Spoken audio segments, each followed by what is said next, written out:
Welcome to Crawlspace. I'm Tim, here today with Lance in the Crawlspace Wormtown Studios. How are you, Lance? Doing very well today. How are you? I'm doing well. It's comfortable here in this studio, but in this interview coming up, Lance, we weren't in this black box. We tried. We always like being nestled here in the Crawlspace studio in our black box, the safety confines of the It's very safe, 3.5 walls.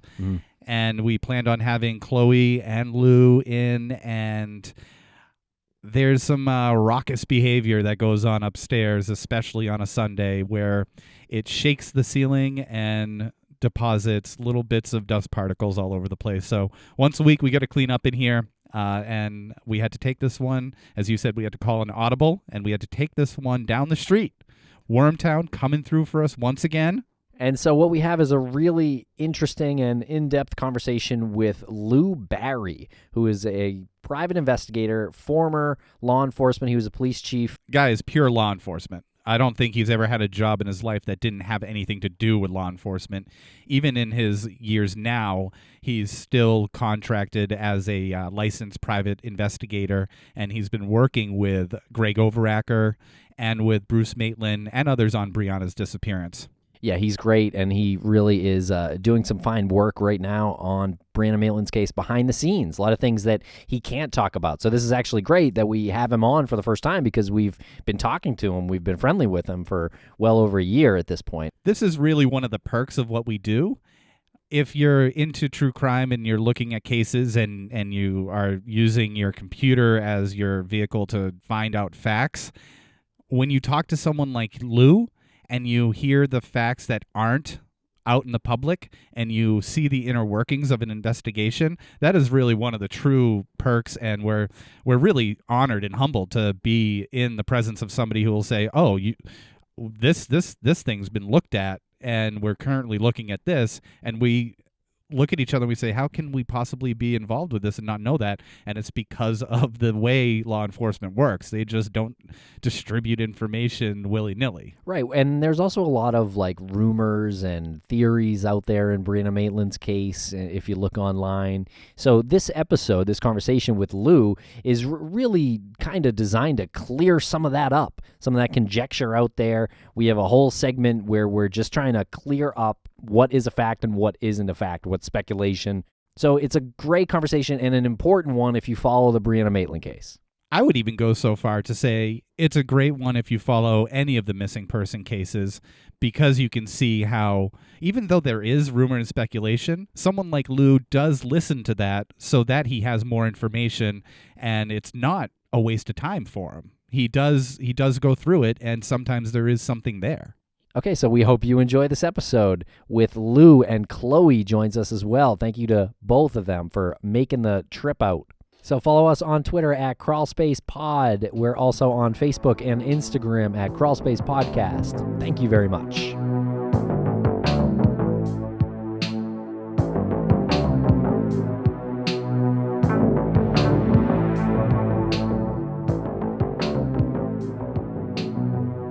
Welcome to the backup Crawlspace Studios here in Wormtown in parts unknown. I'm Tim, here today with Lance and Chloe and a very special guest. How are you guys? I'm great. How are you? Doing very well. Yeah, we're still nestled, though. I don't want to make anyone think that we're uncomfortable here. Our good friend and cameraman Joshua F. Leonard had a backup location for us due to unforeseen circumstances. Good to have you here, Chloe. Thank you. I feel really nestled in here. Yeah, you have to feel nestled. Yeah. And we have Lou Barry here, a very special guest who Lou is working on the Brianna Maitland case as a private investigator, and he is a former police chief and sort of all-around great guy. Well, thanks. I'm glad to be here. Nestled as we are. I just want to say real quick, we've been hearing everyone's comments about getting another Brianna episode out there, so we wanted to make sure that we came back with something strong, and this is about as strong as it gets at this point, having Lou with us. Okay, so Lou, can we get a little bit of background on what you have done professionally in law enforcement? Sure. I started off down on the Cape way back when, and worked with the Orleans Police Department for 10, 11 years. Started as a patrolman, then sergeant and detective. Was involved in quite a few cases down there, investigations and whatnot. And then came up to the western part of the state and as chief of police in the town of Granby for the next 24 years till I retired. I teach quite a bit at both colleges and at the police academies. And for the past few years, I've been doing private investigations also on the side. You officially have a private investigator's license? That's correct. Okay. Massachusetts. Do we just want to? Can I see it? Just kidding. Yeah. Totally kidding. It's our new protocol. You didn't vet him. How did you get involved in Brianna's case? Well, I went to college in Vermont, and I have a lot of friends up there. So I just, now and then you see a story catches your eye, and that Brianna's happened to way back when it happened. And then fast forward, after I retired, I started doing a different type of investigation relative to civil suits for victims, childhood victims of sexual assault who wanted to sue their assaulters. Do a change in the statute of limitations. They can now do that up until the victim turns age 53. So I did a few cases like that, and basically I had a little bit of downtime. I had a former partner who was involved heavily in a Molly Bish case. So I worked with her a little bit on that, and then we decided to look for another case to work on, and Brianna's kind of came to the forefront. So basically we met with Mr. Maitland, Bruce Maitland, and offered our services pro bono, and that's where it started. And what year was this? Let me see, that would have been in 2016 in the summer. That's when we first met Bruce. Yeah. But you had known about Brianna's disappearance beforehand because of the work that you had done. Well, yeah, like I said, I was aware of it when it first happened back in 2004, Right. and then I kind of lost track of it, but it had a few months prior to that started looking at it again, yeah. What was the first interaction like with Bruce? He was cautious, I think understandably, not knowing who I was out of the blue that would contact him, and we met at a restaurant, and felt very comfortable talking to him. He gave us some background information on it and kind of laid out what we were planning on doing. And basically, I think our relationship has developed there so that we're on very good terms with him. What about the podcast so far? Our coverage of Brianna Maitland. We know there has been some inaccuracies at times, and we try to correct them and do better. But how has that gone, I guess, in your opinion? And is there any glaring inaccuracies that you want to address right up front?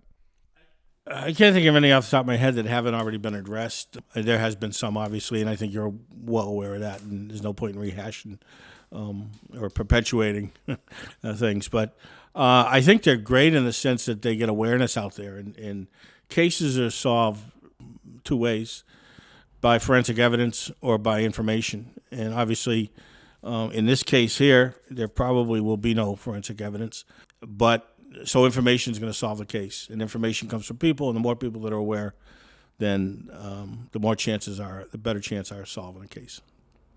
So the information that's being put out there, the communication and just the dialogue that's going out there by way of the podcast is better than having nothing out there, even though you might get some false leads, you might get some people who come forward who just want the attention. All that is sort of maybe collateral damage, for lack of a better term. I suppose, like, what I'm saying is it better to get too much information as opposed to having to, like, really work for the information? Yeah, I don't think you can ever have too much information. It's frustrating sometimes because you're chasing ghosts. You're chasing stories that have been rehashed and changed, and they morph into a different story, and someone speculates on something, and the next thing you know, it's fact. And that's probably one of the most difficult parts of a cold case, is sifting through, what is accurate and what's exaggeration and what's speculation and conjecture. But again, we have fresh information coming in all the time, and it's because of the podcasts, it's because of the websites. That's great. And you work with Vermont State Police on this? I've met with them a few times. I have a very good contact up there, like the case officer, sergeant I'm in contact with. Obviously, it's a one-way street. Police agencies don't share for obvious reasons. So I try to help them with what I've learned. And as I said, but we keep in touch. Yeah. Great. Yeah. And you and Chloe have a relationship outside of the podcast, right? You've accompanied Lou on some. Well, go ahead and Sure. Yeah. Last year, Lou and I went up to Burlington, Vermont to interview some people. He was nice enough to invite me to come along, and that was really my first exposure to interviewing relevant parties in this case, or parties that could be relevant, and it was like probably one of the best weekends ever. So cool. What about it made it so cool? I've been so fascinated with this case and so emotionally invested, I guess, and hopefully having justice found for Brianna and her family one day. So actually, I wasn't taking a dominant role in the interviews at all. I was really kind of observing and letting Lou do what he's professionally done for years, but actually seeing that kind of detective work right before my eyes. And there was one time where Greg Overacker met with us, and I got to really observe them interview someone at the same time. It's just really cool. You can't replace that by watching a documentary or a movie. Chloe was a great help because I don't prefer not to interview females alone, for obvious reasons. So I asked her if she'd come up there with me, and she readily agreed. And we met Greg up there, and the three of us conducted one or two interviews. And then she and I did another one.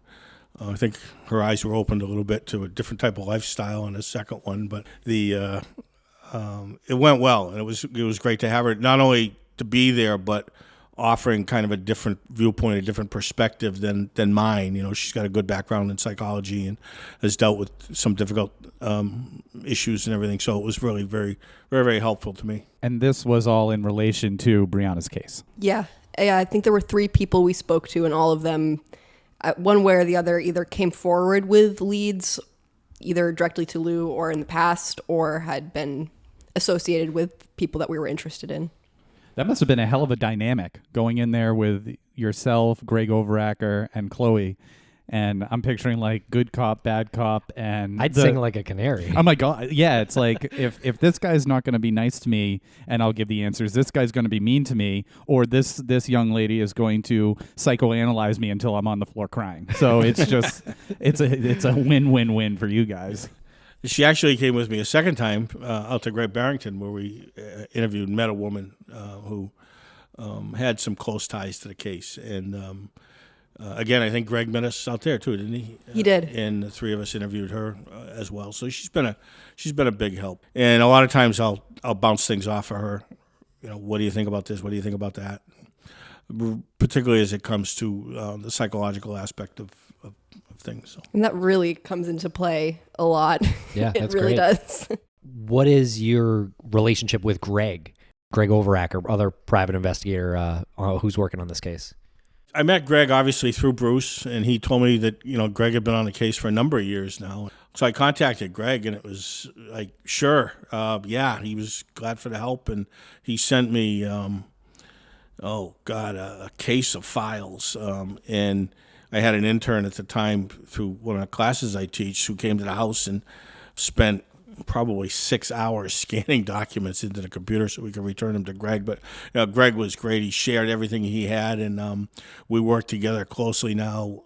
He's glad to have the help. I'm glad to have his knowledge and expertise. You know, we're both 4 hours away in different directions, but we have managed to meet up in Vermont. And every time he comes through on his way to Boston, we'll communicate. So it's great working with him. I talked to him on the phone last night for about an hour. We probably talk twice a week sometimes. Great. About the case and keep each other posted. And, you know, we work our separate angles, but we coordinate things and then share information, and works out pretty well.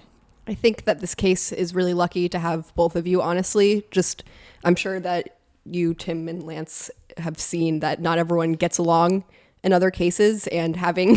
What? What are you talking about? I don't know. I probably just saw that in a dream, but I think Greg and Lou don't have a problem with ego. They collaborate together, and I feel like every case should have that. When you said that you two with Greg went to, this was a separate visit with just you and Chloe, and you said that Chloe saw a side of life that she probably wasn't that familiar with.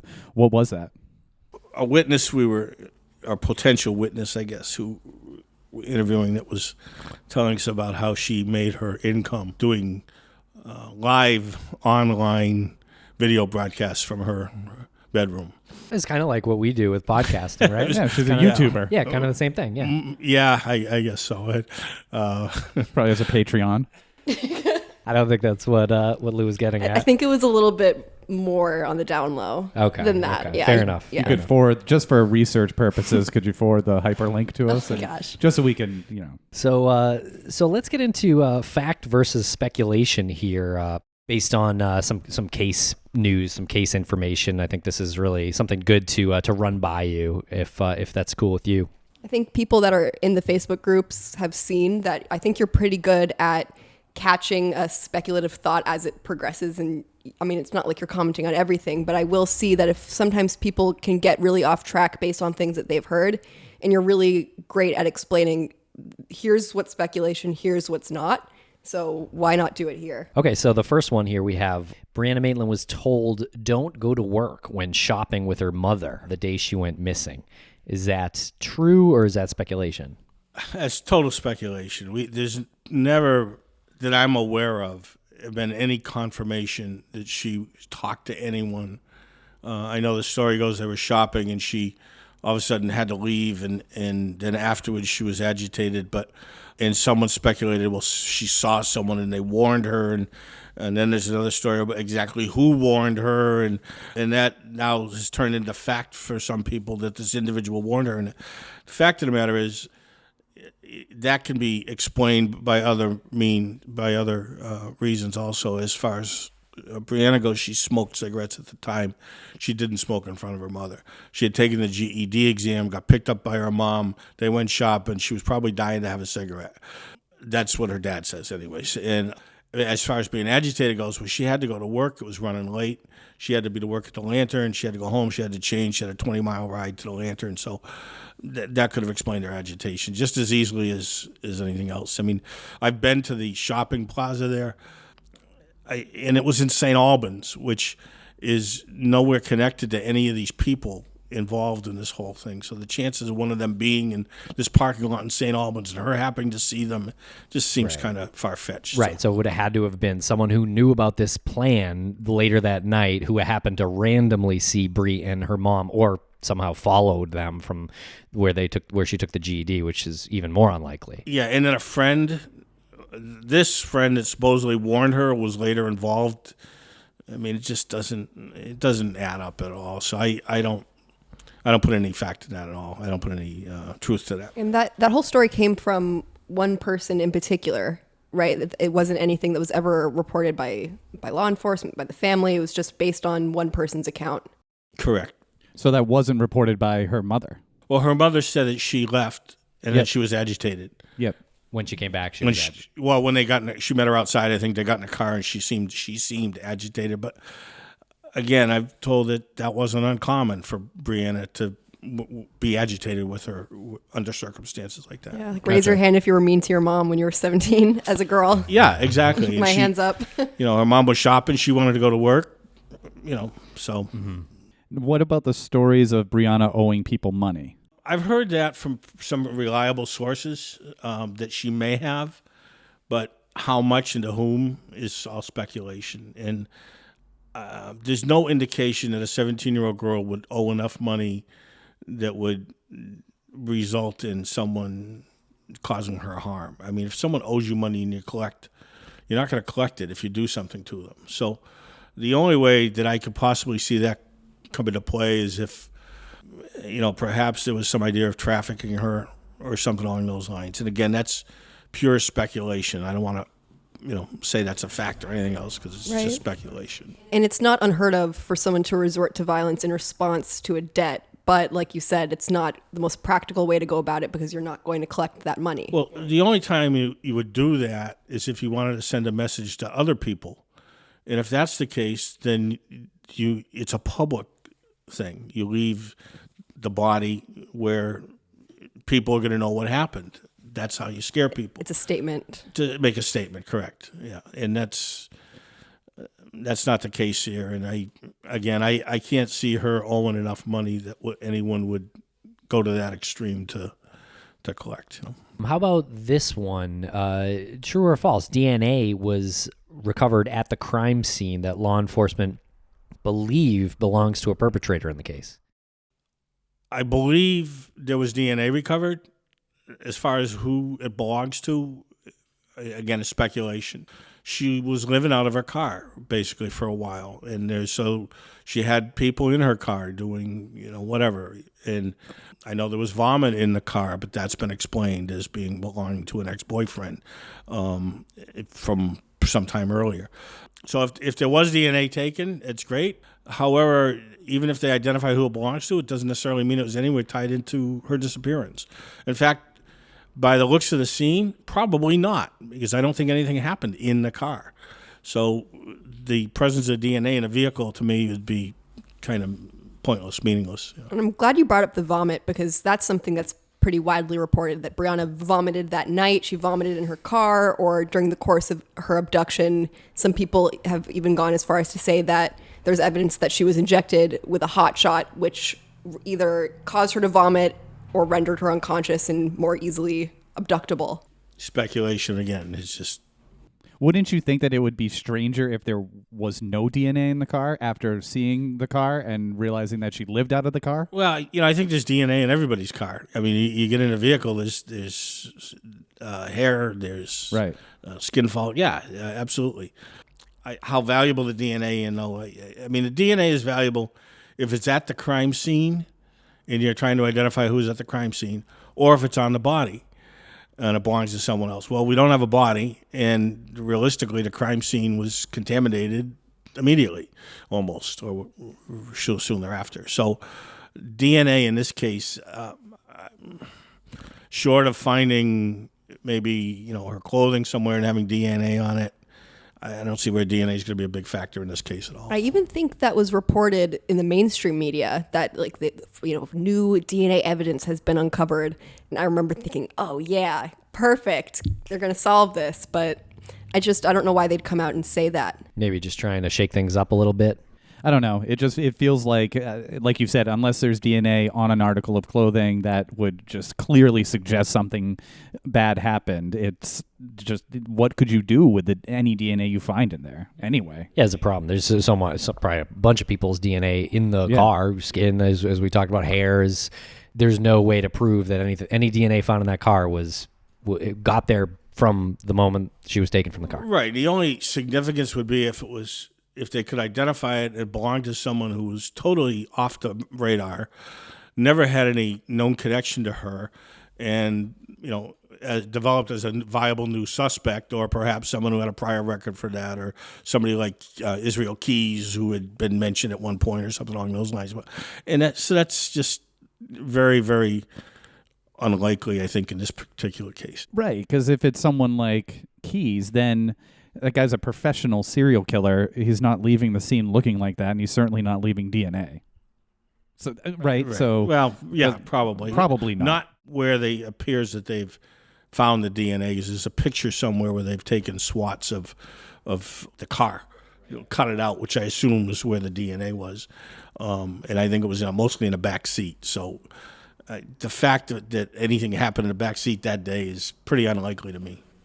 Speaking of Israel Keys, true or false, Israel Keys is ruled out of Brianna's disappearance. He was ruled out. I don't know by whom or how or why, but I've read anyways that he has totally off the map as a suspect. Yeah, I think I read that too. Maybe the FBI had ruled him out. I believe it was the FBI, yeah. Okay. Yeah. True or false? Brianna's ex-boyfriend drove past Brianna's abandoned car at 4 a.m. on his way home from Canada. Partially true. He saw the car. He stopped the vehicle. It wasn't at 4. It was earlier than that. He stopped his vehicle. Yeah. Okay. And apparently shut the lights off, shut the door, and then continued home. The reason that initial story came out is he was involved in some activity that he didn't want everyone the police particularly, to be aware of. And so he basically gave them the wrong time. He was not in Canada, which I should have been easy enough to check because they keep track of who comes across the border. If, in fact, the border was open then. I don't know what the status of the crossing was back then, whether they manned it 24/7 or not. But if they had, then they would have record of him coming back and what time it was and everything. But as far as he told me, he was not in Canada. So is that something that the current law enforcement proved wrong? Like looked into, told him, look, you weren't there, and give us another example, or he told you separately? I don't know what he's told law enforcement. I know he's told them different things at different times. They're aware of what he told me, and I believe he's been cleared as a suspect. But he did contaminate the crime scene unknowingly by being there. He shut the door, so the door was open and the lights were on. That's what he told us, yeah. He shut the doors, shut the lights off. And what time was that if it wasn't? About 2:30.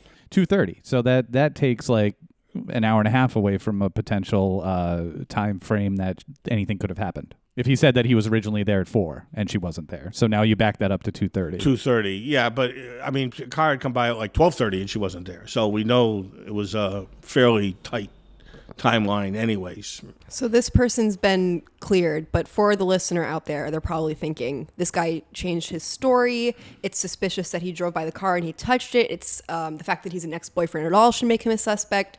What do you have to say to that? Well, as far as him seeing a car, it's the road he was on, would have been on going back to where he lived. So it's right on the road. The Dutchburn house was virtually on the road.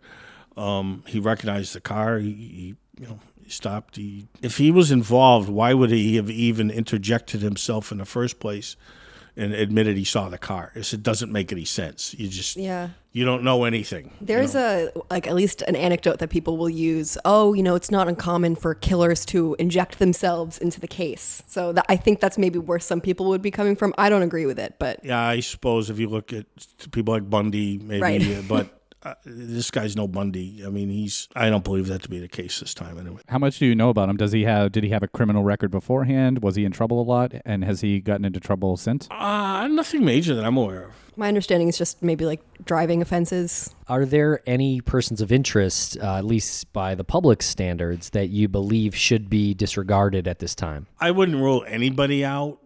I think some are more likely to be involved than others.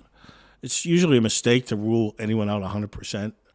I think some of the stories that are going around could be ruled out. They just don't make any sense. One of the things that Chloe and I were discussing on the way down here is very few people knew that she worked at the Lantern.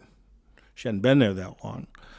And no one knew, including her, what time she was getting out of work, because there's a window of a couple of hours with the dishwashers before they would leave. So for someone to say, okay, she's going to be by here at 11:30, it ain't going to happen. You'd have to be sitting there for, potentially 10 o'clock till midnight with the time frame. Even the note said that that she left for her roommate.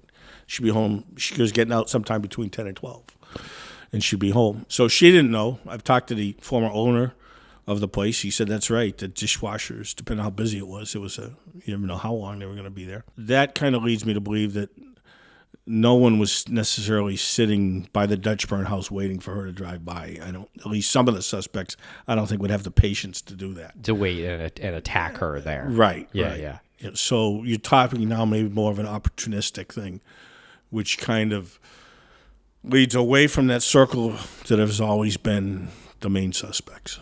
I mean, what if it was something where someone was waiting for her to leave her job and then they contacted the people and said she's leaving, she should be going by the Dutchburn house, in 20 minutes? For one thing, there's no cell service up there. So contact how? And now you're talking more people being involved in tight groups or not. You get more than two people, one person involved in something, and eventually the truth comes out. That's been my experience anyways.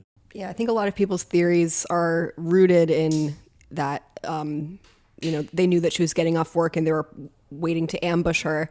But the important point of emphasis is no one, not even Brianna, knew when she was getting off work. So that, I feel like, rules out a lot of theories that have been circulated. And even fewer people, well, not fewer people, but few people knew that she even worked there, because she'd only been working there a few weeks. This was only her... I think her second weekend. This is a great clue. Who knew? Do we know who knew that she worked there? No, for sure. I know a couple people that definitely were not involved. Obviously, her family, for one. Yeah, her roommate. Her roommate. As far as other people, I know A number of them said they did not know she was working there, which would be consistent with the fact that she was on the outs with that group due to the fight a couple weeks earlier. As far as who actually knew, I think you could probably a number of people count on one hand. Her ex-boyfriend at the time? Most likely, yeah. Maybe a few others, Nathaniel Jackson? Probably, yeah. Wow. So, okay. So if the person didn't know that when she was going to get out and there was no staged, attack waiting for her as she drove past the Dutch burn, why did her car and how did her car, obviously speculation, but, did she stop there and have a drink or something? Was there someone that she met with? I mean, why, how, if you're just driving alone and along past that road, how does your car end up like that? It's hard to say, obviously. Again, it's all speculation, but her car had actually, according to her dad, who saw the scene shortly thereafter, within a week anyways, her tire marks, you could see, started about 100 feet past the house in the field, backing up in an arc, a slight arc. It started on the street and went into the field. Well, you could see it on the grass, so yeah, obviously it must have started on the street. Okay. But she had passed the Dustburn house, in other words, and then apparently the car was put in reverse and was backed up. There's a slight curve right where that happens. If you turn your wheels to make a curve and you stop and then you throw it in reverse, you're going to go the opposite way. And that's exactly what looks like happened. Now, that's, again, speculation. My guess is somehow she was forced to stop, either another vehicle, recognized that there was an issue, threw it in reverse, backed up, hit the gas, and hit the house. The car was hung up on the house. In fact, the first time I went up there, you could still see the scrape mark on the foundation of the place before it was demolished. Hung up in a sense where she couldn't, if she put it in drive, she couldn't drive away. Her right rear wheel would have been off the ground.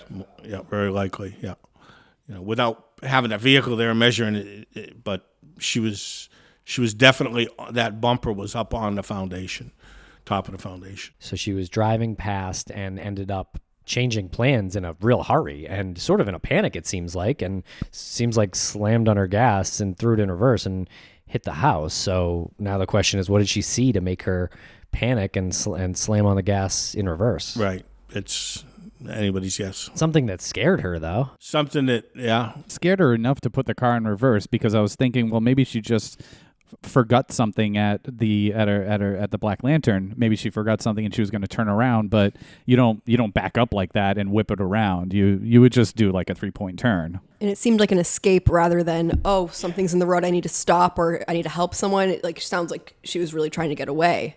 Maybe that's speculation. Turn around, yeah, go the other way. I mean, she could have stopped. Brianna was, from what everyone says, a very helpful person, and she one time brought home a hitchhiker to her house. She felt sorry for him, so she brought him home to have a nice meal.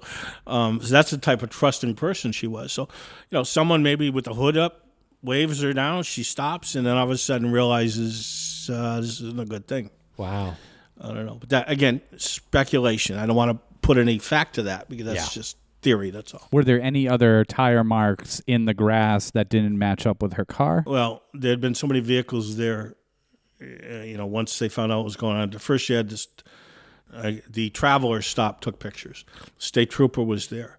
The tow truck operator came.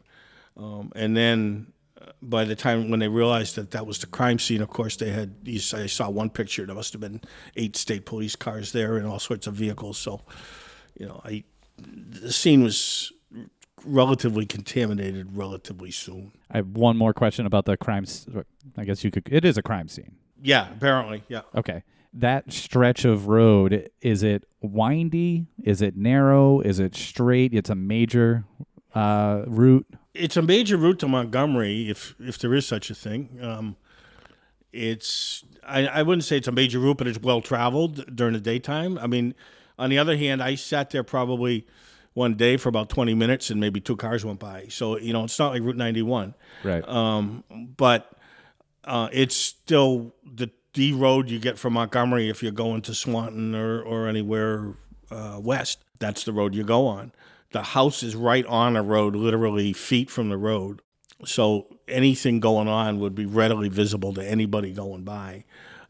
I don't know in March at 11:30 at night that you'd say traffic was probably pretty light. That's why the theory of a serial killer just happening to be there is kind of far-fetched. I mean, if you're a serial killer, you don't stand on route and whatever road number it is on Montgomery at 11:30 at night waiting for your victim. You could be there for a month. Pretty straight run. Yeah, slight curve. Okay.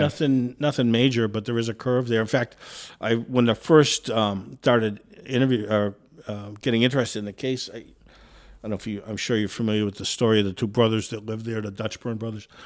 It's mentioned in the story how cars in the wintertime would not negotiate the curve and go off into the field, and they'd come bang on the door, and they'd go and pull them out of the mud or whatever in the snow with their tractors. So, that indicates to me that it was maybe more of a curve than you don't think about how bad they are when you're driving them sometimes. But There was no snow up there at the time in March? there was snow in the field, but there wasn't deep. Okay. Because the area right around the house looked like bare grass, but you can see in the pictures further out into the field that there's some type of snow cover.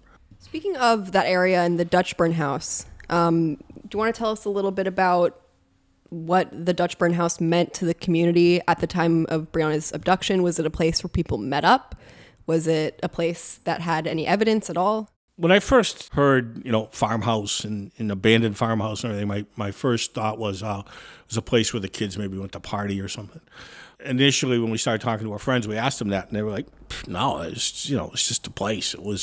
We had plenty of places to party that were out, gravel pits and in other places that, had a lot more privacy than that. That was right on the road. It wasn't a significant. I've heard it referred to as the crack house. It wasn't a crack house. It was an old farmhouse that was boarded up that sat right on the road. So there was no, activity there. Everybody knew it as the Dutchburn place, and it was kind of had this ominous feel to it, I think, if you knew the history of it. But it wasn't certainly a place where kids would go to party because it was too obvious. Anybody coming by would see them there. Right. Cops could break it up right away. Yeah, immediately. And as you mentioned, the dark past that the location has, the brothers were killed there, right? They weren't killed. They were severely beaten. That's right. I'm not sure they ever returned to the place after that, but they were beaten up pretty badly. Was it a home invasion? Yes. They had the brothers had a habit of carrying a lot of cash on them, and someone knew that apparently, and that's what happened. The perpetrators are actually caught because the brothers were farmers and spent so much time in a barn that the perpetrator tried to use the money or tried to spend the money that was stolen, and it smelled so strongly of barn that they knew it belonged to the Dutchburn brothers. No way. So I wasn't aware of that. I read that in the New York Times article, and that article actually ended with they stopped answering the door to help people that failed to navigate that curve after that incident because they were really traumatized, and they ended up going to assisted living. But the article ended with a young driver had spun off that curve and knocked on their door, and they just ignored him until he left. What has the investigation revealed about the likely profile, like behavior and traits of the perpetrator or perpetrators? I'm not sure anything. I mean, I don't think, that you can really draw any conclusions from this because there's just so many possibilities there. She was leading an at-risk lifestyle at the time, exposed to some people that were not very nice. So certainly you can look in that direction. You look in the direction of someone that just, someone that we were not aware of, somebody totally off the radar, right? So I don't know, because there's no evidence at the scene and there's no body, so you've got no method of death, if there is a death, no evidence like that. I don't think you can draw any conclusions at this point. There's just nothing there to draw them from, I mean, usually there's two places you're going to get evidence, and that's at the scene and at the body. And we don't have a body, and as I said before, we assume that's where she was killed, but not necessarily. She might have just abducted from there. In fact, she probably wasn't killed there. She probably just abducted there. So there's nothing. There's just no evidence. So you're fairly confident that this was a murder? At this point, yeah. Okay. Yeah. I don't think. I think any chance of her being alive, unfortunately, is long past. even if she had been trafficked, I think she would have, in 14 years, been able to come forward. And I can't see her not contacting family and friends. I mean, she just wasn't that type of kid, you know. Does this remind you of other investigations that you've worked on? Not really, because usually you have a body. I mean, I was involved in another homicide in our town years and years and years ago where we made an arrest before we found the body. But that was, pretty unusual. As a result of the publicity of making the arrest without the body, we found the body. It was in a storage facility. So, you don't, to have a case like this where absolutely there's no crime scene, there's no body is pretty unusual, I think, I mean, even in Maura Murray's case, they have a little bit more of a crime scene anyways than they do in this case here, You just said in Maura's case, they have a little bit more of a crime scene than in this case. Yes. Yeah. Oh, that's interesting. I would have thought you would have said the opposite. Just with the way the car was found buried into the house. Nah, because it's just, that's all you have is the car. I mean, there's just, maybe had it been investigated immediately, it might have been a different situation, as far as footprints, some type of evidence at the scene or anything. But, they're both obviously very mysterious cases, if you will. That's probably why they haven't been solved. Earlier, you said something about patience that would be required. Since Brianna didn't even know what time she was getting off that night, it could have been a chance encounter. It could have been someone waiting outside of her work to know when she was leaving. Do you think that rules out some people if it was indeed someone waiting? I don't want to rule anything out completely. But I'm leaning now more towards a connection to the lantern than a connection to that other group. Just because so few people did know that she was working at the lantern, that's all.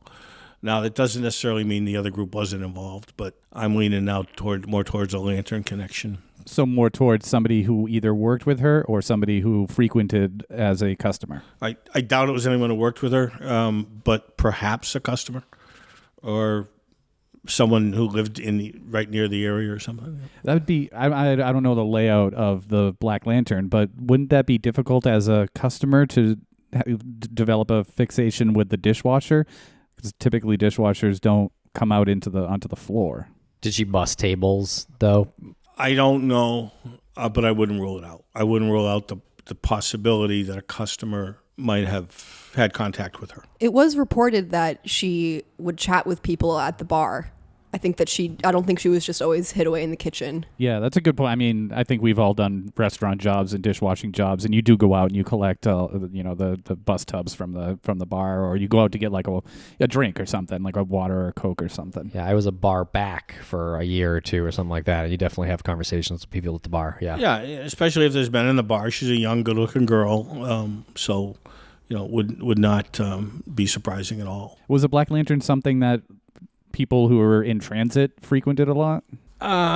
Ski season, I think. Okay. Yes. I don't think it wasn't a bar where people would go and say, "Oh, I'm, going to meet people at the bar." But I think it had a clientele that was, somewhat regular, and they'd stop in and have a drink or two. And it wasn't a huge bar, I guess. It was, for what the owner tells me, it was a really small, service type bar. But obviously, they had drinks there. So. Were receipts and the patrons who were there that night investigated and everything? As far as I know, the state police have checked all of that. But my guess is if it was someone involved, they weren't there that night. Because if they left right after her, someone would have noticed that. Right, so yeah, that's kind of what I was getting at. It might have been a customer that was not there that night. Right, a customer wouldn't even be there when she leaves because she's leaving after everything's done. After everything's wrapped up, they would have had that guy. But not in this case, though. No, I'm saying if he was in the restaurant waiting for her, they're not letting him stay there past closing. She left before closing, though, didn't she? I don't know what time they closed. I don't know. All I know is she was a dishwasher, and when the dishes were done, she was done. I know the other employees were there because they asked her to stay. Apparently, they would stay and eat and have a drink, and she told them no because she had a second job at a restaurant in St. Albans, breakfast restaurant. She had to be there for 7, and she didn't show, obviously, for the restaurant. The owner of that restaurant thought that she, irresponsible teenager, works one week and doesn't come the next, so they didn't really think much of it. The owner's wife saw her get into the car, saw her because they had a separate living quarters, and she was standing in the doorway, and she watched her walk from Lantern to her car. Yeah. And get in. So, Okay. I mean, the other theory I've heard is that someone was hiding in the back seat of her car, but it doesn't make a lot of sense because, so we'll play that out. They hid in the back seat of the car and they jumped up and they surprised her at the Dutchburn house. How did they leave the scene and how did they take her with them? It doesn't, unless they had a car hidden there, but that's kind of, to hide the car and walk to the Lantern doesn't make, not going to walk a mile. They don't. So again, there would have to be a second person involved in another car, and it doesn't seem to make a lot of sense to me. Another piece of relevance with the Black Lantern Inn is that she had 2 paychecks on her passenger seat. A lot of people will say if she owed someone money or if this was motivated by money at all, they would have taken the checks. True or false? Yeah, I've read that also, and that's totally false. Checks are easy to trace. If I forge a check and cash it, there's a record of that. There's maybe video of that. The bank teller sees me do it. So the last thing anyone would want to do is connect himself to a crime for a $30 paycheck. So it's, totally irrelevant, I think, that the checks were there. Again, they didn't amount to much. In fact, they'd never been cashed. So that, I think, was her first pay because she'd only been there. They said they paid every 2 weeks, which would make sense. She'd been there 2 weeks. She got 2 paychecks when she went that night, and there they were, and they're in the car. So their presence, I think, is kind of just irrelevant. But it certainly doesn't play into the fact that she may or may not owe somebody money. Anybody with half a brain would know that the last thing you want to do is to connect yourself to the crime by forging a $30 check. It was only $30. Yeah, it wasn't much. I think the total was like $60 or something. Oh, wow. Gotcha. It was minimal amount. Had you ever seen the vehicle? And where is the vehicle now? It's junked, yeah. They held on to it for quite a while, and then it was just Bruce just couldn't have it around anymore, so they got rid of I it. think it was subject to a lot of gawkers. I think they had it parked in a way where people would come by and just check it out, and it's not good. Plus, every time he saw it, it would bring back a memory. I mean, I can't even imagine what he went through when they realized she was missing and the car had been towed to Lutz's, and Waylon, his son, and he went with the bar to open that trunk to see if she was inside.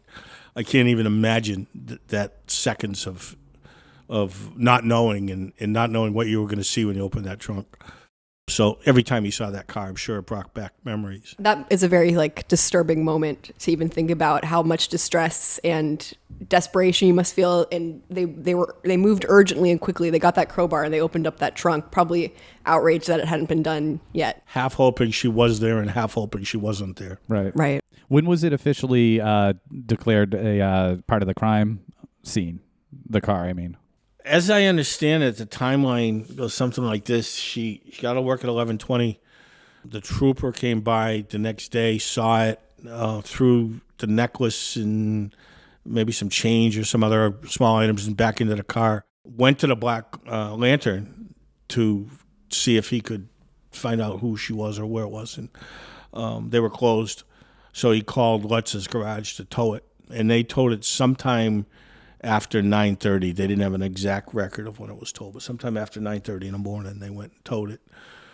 And it sat in the garage. That was on Saturday morning. Jillian came home Sunday night. Brianna wasn't there, so she figured she was with her mother. Monday, she called her mother. Mother said she didn't know where they were, so they started calling friends of theirs. Tuesday, they got concerned. They called the state police, and I think on Thursday, they went to the barracks with her picture and a picture of the car. And then the trooper who had it towed saw the picture of the car. Said, I towed that car last Saturday. So it was 7 days, almost a week. So they knew it was Brianna, the state police. The trooper knew that she worked at the Black Lantern because he went there. He did not know it was Brianna. He knew she worked at the Lantern. Her name wasn't, it must have been on the check. Yeah, he must have known. Yeah, the car was registered to Kelly, I think. When the state trooper figured out that this was Brianna, how is it not followed up on more aggressively when he knows or probably knows that she's 17 years old? Why was there such a gap in time before figuring out how to contact the parents on this? Well, they never did contact the parents.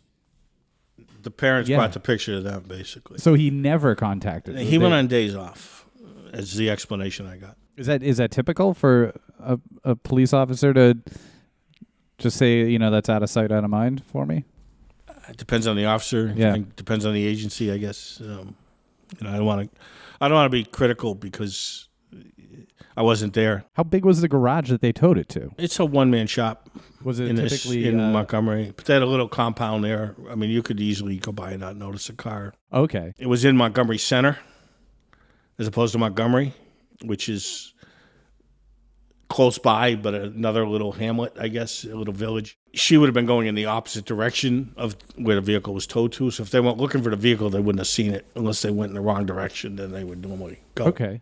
Was this a place that the police towed vehicles to a lot? Up there, I was the only game in town from what I've seen. I don't know, how many cars they actually towed. You got to understand that law enforcement presence up there is minimal at best.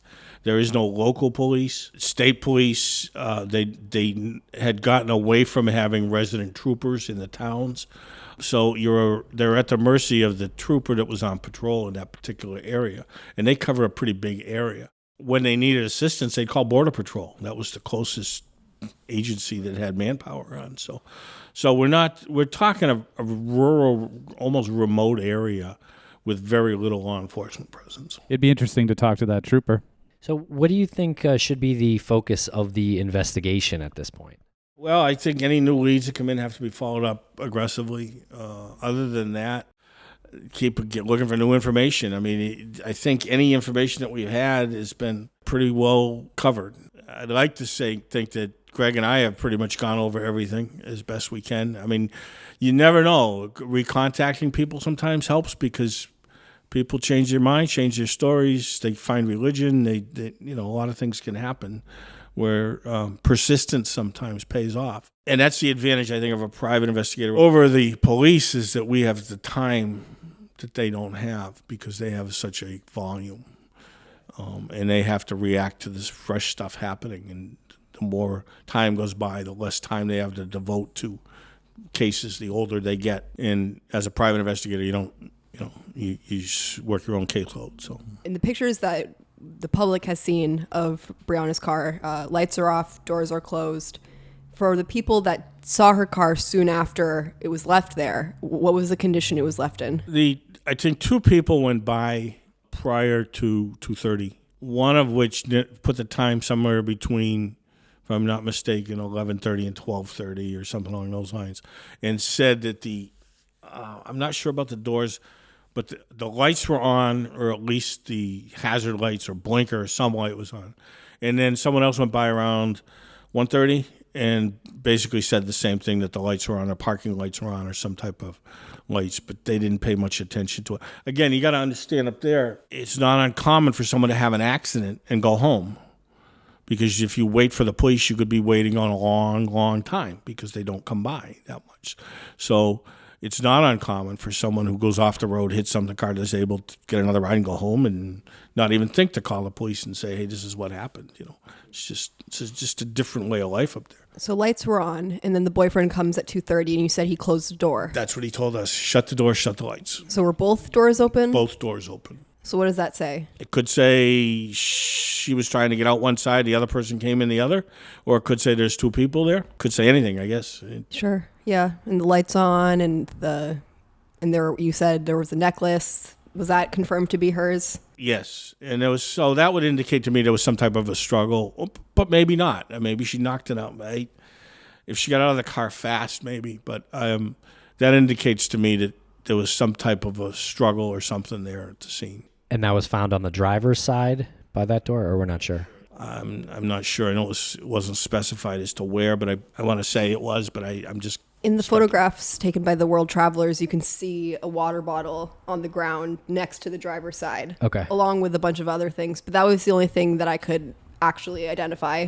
Okay. And so James, the ex-boyfriend, he shut both doors or just one of the doors? I think he shut them both. Oh, okay. Wow. And what was the condition of the fuel in the car? How much fuel did it have? Do you know? No clue. No clue. The car wasn't running when James showed up to shut the lights off. No, and as far as I know, they never found the keys. However, it's not uncommon for vehicles of that vintage to not need keys. Oh, yeah. The ignitions would get sloppy. It's sloppy, and you could just turn the key. I remember seeing that as a kid in some of those old cars. We had a cruiser like that. You didn't need a key for it. You just turn the whole ignition, it would start. But I assume that you would have like a keychain. There's nothing like that found. No. So it's been speculated and reported that, I believe even in a mainstream news article, that weapons and drug paraphernalia were found in the Dutchburn house following Brianna's disappearance. Is that true? No. Dutchburn house, as far as I know, the only piece of plywood that was off the window was the one that she hit with the car. I think what has happened over the years is the Dutchburn house being referred to as the farmhouse, which it was an old farmhouse. And people are getting it confused with the house on River Road that was raided after the tip, which was also a farmhouse.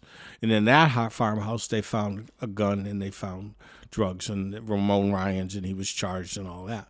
And so I think what happens is people say farmhouse, and people that are not totally familiar with the case assume they're talking about the Dutchburn farmhouse, when in fact they're talking about the River Road farmhouse. So the Dutchburn house, there was nothing inside of any value whatsoever.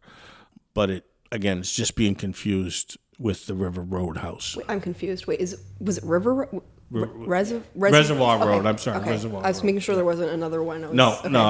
My bad. It was Reservoir Road, right? Right, and for people that don't know, that's the house that was occupied by Ramon Ryan's, Nathaniel Jackson, Timothy Powell, and Stephanie Machia, and they were all arrested. And Michelle Lucetta, and from time to time other people. And they were all arrested at that point. No, I don't believe. Again, this is a little vague, and I haven't really gotten the real story. I don't think anyone was arrested when they raided it, but when they raided it, they made observations, and based on that, they got a search warrant, and they came back, and that's when Ramon was charged. And that's one of the reasons why, he wound up pleading guilty and getting 45 days credit for time served, because he had left the state. They had to go get him. They brought him back. He was waiting. He was incarcerated, and he wound up pleading guilty for credit for time served, which was 45 days, which he had already served. So basically, he walked out the door and he left. And people were like, "Wow, why was that such a light sentence?" Well, part of it, I think, was because there was some questions on the search. You go back to the original tip. Is there enough cause there to search the house or not legally? Because they were looking for Brianna. They were looking for Brianna, Okay. and it was an anonymous tip. Anonymous tips are extremely hard in the courts to justify as being a lawful search without a warrant. On the other hand, obviously, when the young lady's life might be at stake, that's secondary thought. At that point was to get in there and see if she's there. While they were there, they made the observations. Well, if it was ultimately ruled to be an unlawful search the first time, then those observations would have been negated, and the second drug charge would have been tossed out. So my guess is, and this is pure speculation on my part, that they worked a deal where they got a guilty plea out of it, yet he had a minimal sentence out of it, rather than take the chance on both sides of going to trial. Right. It's not like he likely gave information on Brianna's whereabouts or something like that, and got I don't know what the transaction involved. Yeah. I think they call that, is it fruit from a poisonous tree? Fruit from the poisonous tree, correct. Where if they find something and it's based from an unlawful search, everything's thrown out. So I understand why maybe they were being a little cautious, because it certainly would have been subject of discussion or of a motion as to whether or not that original search for her was based on probable cause or not. When you're dealing with anonymous tips, it's very difficult. It was received by Bruce Maitland. I remember he told us that when we first interviewed him. Bruce received the tip, and he called the police up, and he said, pretty much, if you guys aren't going to go there look for her, I'm going to go there looking for her. So they grabbed whatever help they could, and they went and hit the house. They really couldn't have that. No, that wouldn't have been pretty, probably.